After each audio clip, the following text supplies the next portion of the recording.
to this season's final episode of Food Bites. And what a season it's been. We've had over 30 guests talking with all sorts of different individuals who are involved in the food industry and farming, social services and homelessness and in education. It's been a fascinating year, but it's now growing season. And I wanted to do this last program about all the different growing that's going on at the food bank. The reason for this is important. We have a big food drive that's coming up that emphasizes fresh food and people growing and donating to that drive. But I think it's time for us to really admit that urban agriculture, urban farming, is really becoming a thing here in London. There's so many different groups now that are working on it and trying to make a go of it in this city. We still have a long way to go. But at the food bank, we've spent the last number of years doing a lot in the way of growing and farming and composting. And so much so that now about 56% of the food that we give out at the food bank is fresh. It's perishable. You know, just 10 years ago, it was around 20%. So that's how much it's grown. Some fantastic things have happened at the food bank. You'll see the greenhouse. You're going to learn about the different raised bed gardens that are there, our massive compost effort that we're doing in partnership with different groups, our research partnership with Fanshawe College. And then we've got one final big project that we're putting together with the construction workers called Farm in a Box. And we still have ways to work on that, but pretty soon it will be done. And we're really looking forward to working on that. But this is what London has done. Londoners really want to see a green city. However, there's lots of bylaws and other things that will have to change in order to support those efforts. But what you're about to see is a remarkable story at the food bank of how everything has changed there. So it's not just inside the food bank that everybody wants to come and volunteer anymore. It's outside, and it's all the things that are going on. It's a tribute to Londoners and their commitment to this environment, to sustainable development, but also to food security. I hope you enjoy it. All right, Luis, so out here outside the food bank, we have this area that's got all these old skids that are here, but this is the compost area, and it's run by volunteers. Can you tell me how that works? So, well, we're in the parking lot. As you can see, around the parking lot is where Mike Whelan, Captain Compost, and the volunteers make our compost. So what happened really is when the stores or the person that donate to the food bank, like fresh produce, and it's a little bit too far gone. Yeah. We have to select that and clean them, and when we see stuff that we don't like it's ready to go to the compost pile, instead of sending to the landfill, it's processed right here to make fertilizer for us. Right. So it also, like the stuff that comes out from the food bank, correct, is from there as well. There is Community Refresh, which is the grocery stores who give, I mean, it's been over £6 million since 2017 that we've got from grocery stores, right? So that's amazing. But not all of it is perfect. Some of it has to be tossed out. And what happens is it comes back here. So we put it in all of these compost bins. But then what happens to the compost?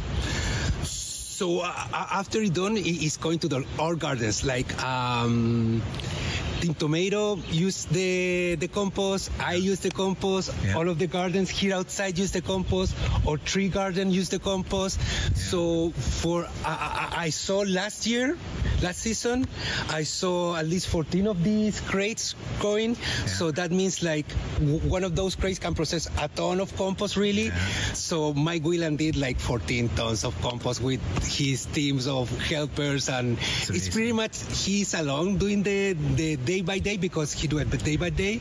But when they have to put the mounts together, they have some help. Yeah. Yeah. His name is Mike Whelan, but we call him Captain Compost. He's awesome. He's the best. Yeah. All right, so there's the greenhouse. There's Team Tomato supplies our little greenhouses. But out here, just outside the fence and by the parking lot, Luis, we have all of these raised beds. What's that about? We're at the beginning of the season. These raised beds we have 14 of them. Mike Bloxham runs this area really. He and his volunteers put these raised beds to grow food. Right now, we're just starting. Like this one is not even clean. Over there, that one is already ready to go. That one is going. That has a Swiss chard from last season.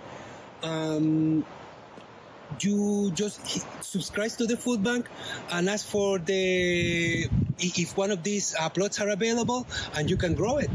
Yeah. So you can grow it for yourselves. You are not going to the food bank, but most of them donate to the food bank the produce. Yeah. So that's what is going on in here. We have a problem of Mike's. Okay? We have Mike Whalen, who's Captain Compost. Correct. We have Mike Bloxham, who's actually a staffer here at the food bank, who helped to start all of this years ago. But he runs the volunteers out here. And then we have Mike Robertson that runs Team Tomato. And then we have Luis, which is easy for me to figure out. So, okay, that's great. Okay, Luis, so we saw the raised beds outside that are there, but in here we got all this very well organized growing assembly plant kind of here. What is this? What's going on? So in the back of the food bank, we have the gardens. It used to be the garden before the greenhouse came here. Now it's still a garden, and it's regrown. So we have Team Tomatoes raised beds. We have my raised beds. We have more greenhouse raised beds on the back. So it's a lot of growing. And right now we're in an orchard that Mike Bloxham also put these trees here. Yeah. So all of these are fruit. We have some papas here. Over there is an apple that last year started giving us apples. Yeah. And outside we have some more fruit trees that are starting to grow. That's the thing about fruits. Like, you planted today and you're not going to see nothing for a couple of years. Yeah. But when they start producing, they're trees producing tons. So that's what we're waiting for now. So this is Mike Robertson. He runs the Team Tomato volunteers. They're all volunteers, but it's amazing what they have done. I know they do their own research and everything else, but, you know, it is quite something to see what happens when volunteers come together and coordinate all, not just their efforts, but their knowledge. Yeah. Like they've been at this for a while, so they're learning and they're refining it, and they're really getting high production out of here, right? Oh, they're super nice. And it's amazing to see this instant garden just appearing here in over 1 day of work, really. Yeah. This team of 14 people just show up. The greenhouse has produced the plants for them, so they can just grab them and directly put it there. And so what you see here is a day of work of 14 people that they come together, they put this garden in 1 day, and you see the result, and it's looking amazing. Yeah. And again, this raised bed is full of Captain Compost, and it's constantly being recharged with more fertilizer like that, and it's amazing. Yeah, they take super good care of their plots. Volunteers again, pretty amazing. The garden named in memory of my daughter Allison, and she was a big part of business cares and the food bank in Waterloo, and we have her 3 little kids actually here today.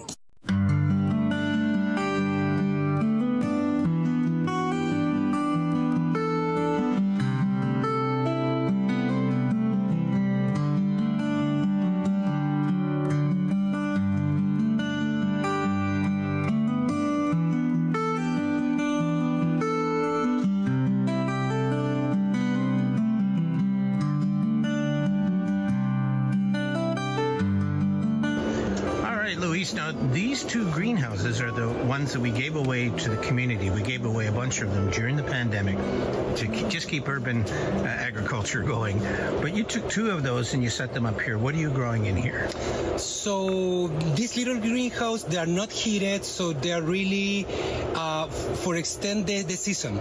So at the beginning of the season, they warm up early, and at the end of the season, they cool down slowly. So you can extend a couple of weeks the end, and you start early the season. So this was the first thing that we planted outside, really. And we put our onions. They came here, I'm going to say, second week of March. Yeah. It still was just touch and go, but this guy can hold the cold weather. And after that, we harvest these guys. We put more greenery inside, and then we start producing in the green walls that you can see behind us. So this guy is it's just just a skid. Just a skid, a big skid, and we use it as the frame for the green walls. This becomes a vertical greenhouse. You have some green walls over here. Yes, you can see the ones in the back here. But these haven't been grown for this season. Last season they were doing, and we just have to start it over again. Yeah. But you can do that only when you have no freeze, because you don't want to freeze your watering lines. Right. That's the thing. Yeah. And there's so we're going to start over again. There's the Business Cares logo, because they bought us all of these green walls, which is awesome. So that's great. Okay, now we go out to see the mother of all these little greenhouses. All right, so here we go. And here we are, Luis. We're in your home. Home away from home. This is pretty amazing. Can we just talk about this for a second? At the beginning of the pandemic, we decided we were going to do a greenhouse. And we let the public know that this was our way of trying to move forward urban agriculture at a time when it seemed like so much of the community had closed down because of the pandemic. So I remember you and John Fleming and I coming out here. We had to grade the land, and then we had Leuna, which is a workers group, come out here, and they helped to put up the girders of this thing. But then you and John Fleming and I had to put all the plastic up, and that was quite a day. But it was such a sense of accomplishment because it's large, right? It's 70 feet long, 30 feet across, and 15 feet high or whatever. But I remember it was all done, and we didn't have all this stuff in it, but I felt like it was the beginning of a new era when I came in that day. Now, we hired you roughly around that time to help us because none of us knew anything about this, and you knew so much about it, Luis. You come from Chile, you'd been trained in that, you came to Newfoundland and did greenhouses there. Correct. And then here you were in London, and we were lucky enough to be able to talk to you and get you to join us as an important part of our team. And so the greenhouse is built. Now, that was, 3-4 years ago. But it has just thrived, and it has been the thing that the public wants to see the most visually, is the greenhouse. And you've been such an important part of it, Luis. So can you just talk about when we built it and it was empty, what was your view then? What was it that you were really wanted to get started with and wanted to do? So now that you put it like that, at that moment when we have our first meetings, the greenhouse was the canvas, like really. The ideas was just flowing. Like at first we were contemplating, can we do like raised beds in the ground? And then I was thinking, like, my back is going to hurt. Like, what is the cheapest way to elevate it so you can be more accessible and working there? So we finished with these tables that they are the ones that University of Kentucky designed for the flowers garden that they have. They're super cheap to have. We did it for a fraction of the price. So we start with this floor. So when we decide not to go into the ground, we just grade it. We put this cover in the ground. We start building our benches, our big first one project in here, and we start doing microgreens like we didn't even have heaters, and we start growing. We have like a couple of lamps. It was the first bench. We covered it in plastic during the winter. We have a small heater that we put it under this bench. So it was a greenhouse inside this big greenhouse. The second thing was those green walls in the back. Then next thing was the heaters, and then we go running. And then we go running. So there's the heaters there. We do have 2 of them.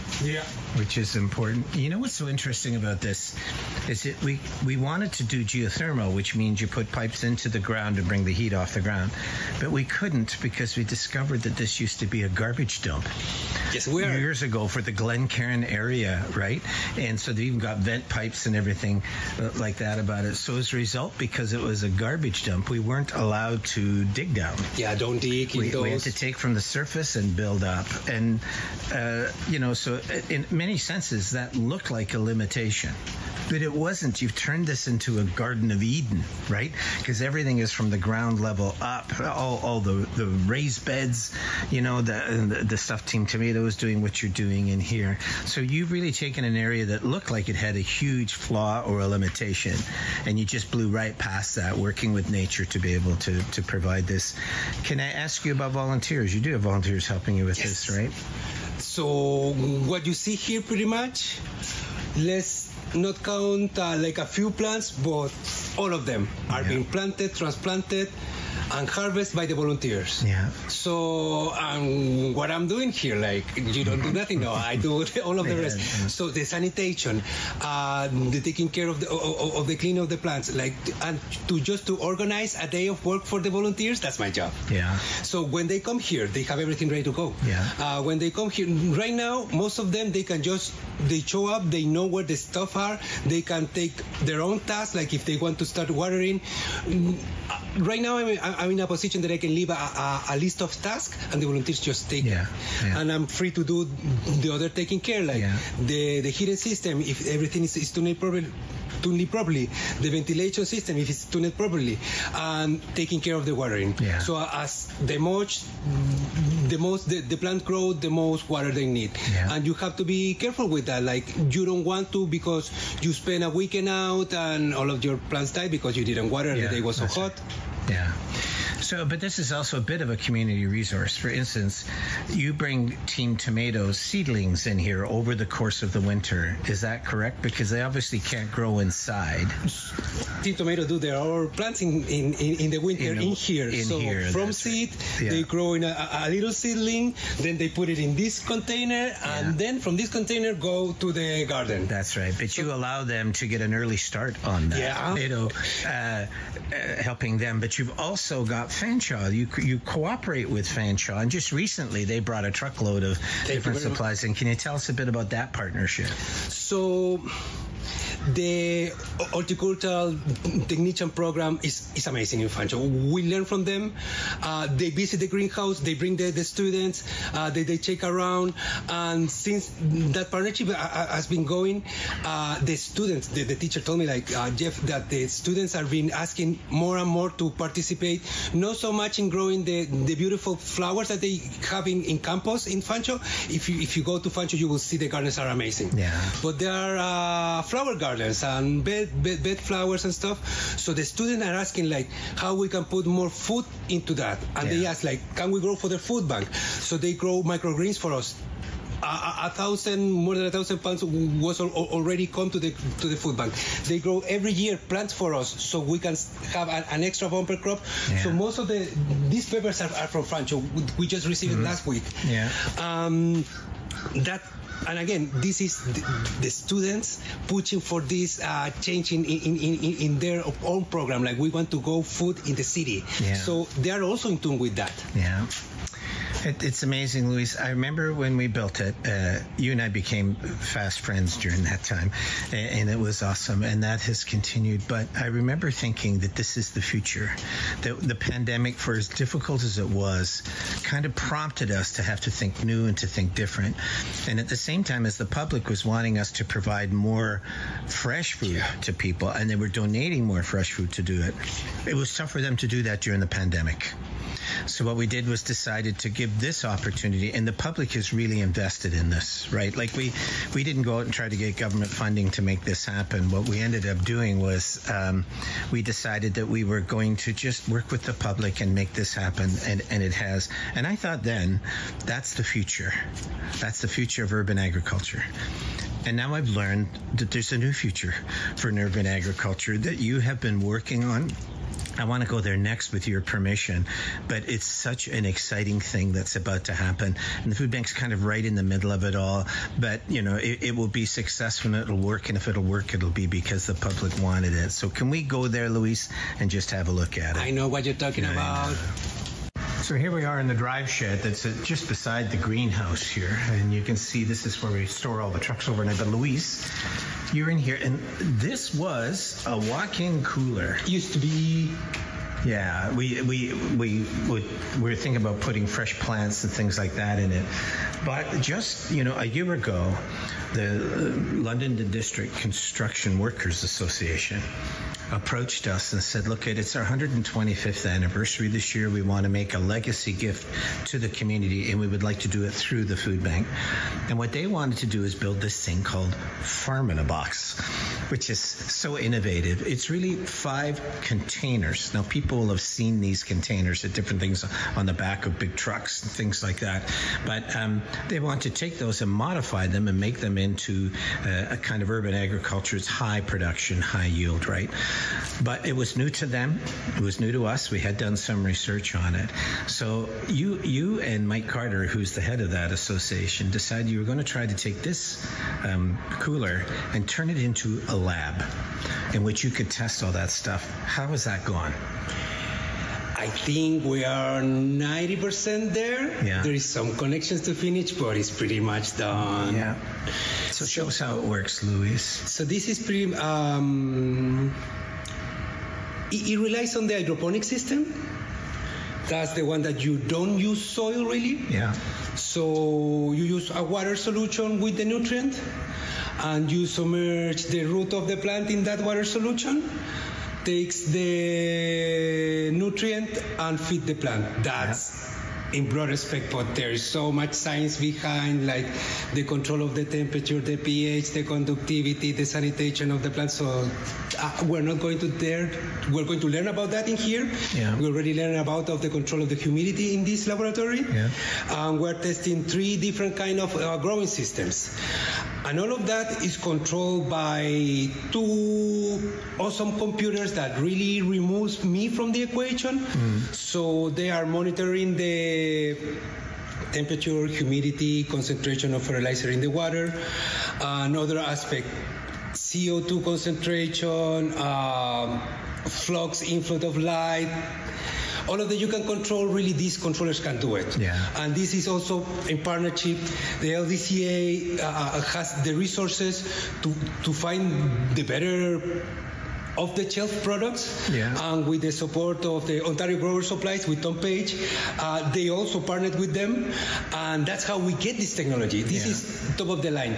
Like if you were in the industry of the cannabis, this is the technology that we're using. So a big concern with things like this and with the containers is contamination, right? So it's almost like you have to go in a mini hazmat kind of suit, right? When you go into them, you have to be careful that you don't bring outside defilement into the containers, right?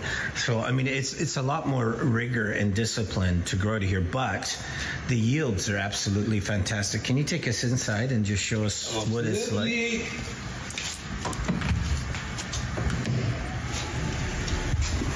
There we go. Wow. So what about the yield? What kind of food would you grow in these containers? So again, there'll be 4 containers, large ones, 40 feet long, but we'll also have a smaller container that will handle a lot of the mechanical stuff. Correct. And we can sort in there as well. But what kind of crops would you grow? So in a setup like this, right now, this setup, I'm putting my microgreens I'm growing here, but these guys can grow fully leafy greens and some miniature fruits like strawberries, micro tomatoes. They are in the pipe. They are not quite there yet, but probably next year we're going to have some. Yeah. To completion. Head of lettuces, kale, all of the leafy greens. The herbs can go in these guys. They have a lot of space to do the watering. And the way that these guys work is like they bring water to the top and then they drain it. And that cycle 3 or 4 times a day, and that's how the plants keep alive and receive their fertilization. In the other side, so we can say like this is going to be one container set up like this. Yeah. In the other side, we have pretty much the same system, but in a shallow tray, and this is the system that is going to grow microgreens only. Okay. So you can put so many more layers than the other one. In this one, we have 3 layers. In the microgreens, because they grow smaller, we can put even more. So probably we're facing to 8 to 9 layers of growing. And the microgreens are heavily intensive. So you have crops every 3 to 2 weeks. That intensive it is. And the amount of serving that you get is just crazy.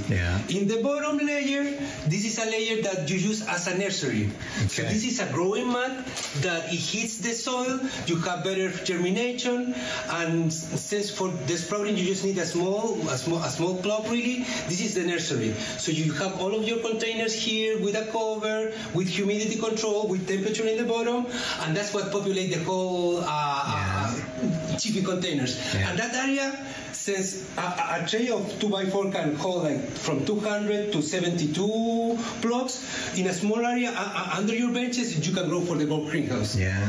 So, Luis, one of the things I've learned in my own study of these things is that a container can grow what is really would take acres of land on a farm to be able to do it, right? That's acres outside to acres inside. Yeah. So inside, the temperature, the weather is controlled. Always, it's 24/7, all the time. Yeah. 24/7, the best, and you can extend the length of the day.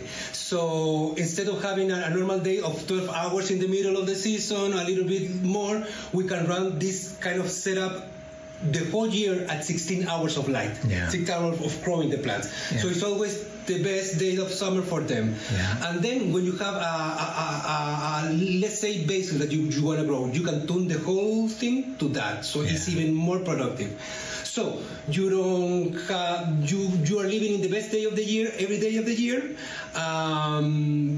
No real accidents like, oh, sorry, the weather is not good and there is no rain. Yeah. There is always rain. Yeah. There is always fertility. Yeah. And the easy part of that is like you count the layers. Yeah. Like when you stack layers, you are incrementing your area. Yeah. But it's the management. Yeah. It's the management that do these numbers because it's super hard because you think in an acre, and when you're in an acre, oh, this is too much. Like how this little shipping container can do it, and it's because of that. It's not like the area is 1 acre. It's like the amount of harvest that we can make is equal to that. That's right. You know, just in closing from this part, my two favorite parts of all of this is one is I think it is the future. You know, I mean, it really is going to be amazing what's going to happen in Canada. Other countries already do it, but because of our inclement weather, right, it's difficult. But here we can grow 24/7. So I like that, and I like that the food bank is involved with the construction workers and other community partners on it. But the thing maybe I like the best about it, Luis, is that this will be the freshest food in the city. Oh. And guess where it's going? To the needy ones. The people who need food, who are suffering from food insecurity. And I just think it's so awesome. We're prioritizing the best food to the people, I think, who would really appreciate getting it. And I'm going to love seeing where this thing kind of ends up. But it's great. And I appreciate your lessons on this, Luis. So Luis, that's it. We've seen pretty well all that's going on back here. Now, there's lots going out in the community that we're parts of as well. But just filming you and all this is the stuff that you have built and manage. It's also what Mike Bloxham and Mike Robertson and so many different volunteers have built, but I just regard it as a bit of a miracle in this part of London. And I'm sure for you that being able to oversee all of that is a meaningful thing because it's not just part of your training, but you do have a passion for urban agriculture. And I presume you've enjoyed kind of tending all of that and overlooking it and seeing how it flourishes. Glen, I cannot say how happy I am, like the opportunity to work in the food bank. I thought, of course, the greenhouse is going to be like a job, but it's more than that. Now I'm part of the community in a way that I never thought it was going to be possible. I'm going to different gardens, giving my knowledge, sharing that, putting systems around the city to grow vertical, to help design irrigation system for other gardens, to set up these little greenhouses. And that's all because the people of London are so generous. Yeah. Like there's no other thing. Yeah, totally. And it really humbles you. Like it humbles me. Like to see that. Yeah. So it gives me the also the responsibility to give back. Like to show out in a lot of product, in a lot of excellent quality product. Yes. There's a lot of new stuff coming that we'll be releasing this year. It's going to be great. Thanks, Luis.